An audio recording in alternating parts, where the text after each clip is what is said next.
This is read with permission of HarperCollins Christian Publishing. A New Beginning. Noah's Ark, from Genesis chapter 6 through 9. Time passed and many people filled the earth. Everyone everywhere had forgotten about God and were only doing bad things all the time. God's heart was filled with pain when he saw what had happened to the world he loved. Everywhere was disease and death and destruction, all the things God hates most. Now Noah was God's friend, which was odd in those days because no one else was. Noah listened to God. He talked to God. He just loved being with God, like you do with your best friends. Noah, God said, things have gone wrong. People have filled my world with hate instead of love. They are destroying themselves and each other and my world. I must stop them. First, we'll build an ark. Do you know how to build an ark? Neither did Noah. Luckily, God knew, and he would show him. A storm is coming, God told Noah, but I will rescue you. I promise. I'll send the animals to you, ones that creep and crawl and slither and slime and gallop and hop and bound and climb. And don't forget to pack everyone's food.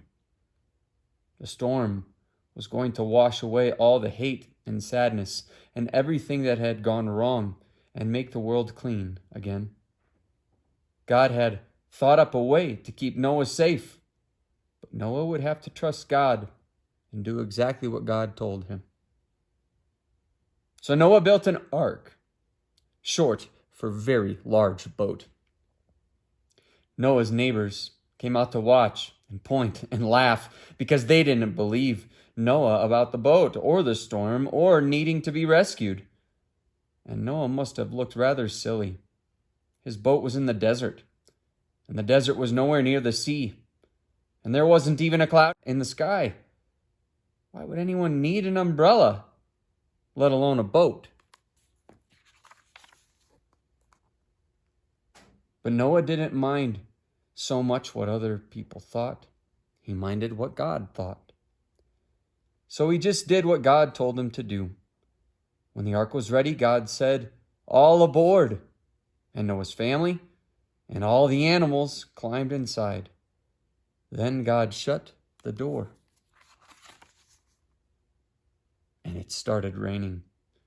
For minutes, that joined up into hours, that joined up into days, that joined up into weeks and weeks. Rain joined up into puddles, that joined up into rivers, that joined up into lakes, that joined up into a flood that covered the whole world. Their boat that had once seemed so big suddenly seemed very small.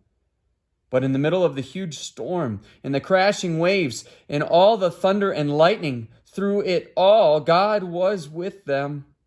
And God kept them safe for 40 long days and 40 long nights. Finally, the rain stopped. The sun came out. And Noah threw open all the windows. "Hooray!" everyone shouted. Noah sent his dove out to explore, and it wasn't long before she brought him back a fresh olive leaf. Everyone knew exactly what that meant. She had found a tree and land. The water was going down. At last the boat landed quiet and suddenly at the top of a great mountain. As soon as it was safe, God said, "Out you come." And so they did, everyone skipping and dancing onto dry land. The first thing Noah did was to thank God for rescuing them, just as he had promised. And the first thing God did was make another promise. I won't ever destroy the world again.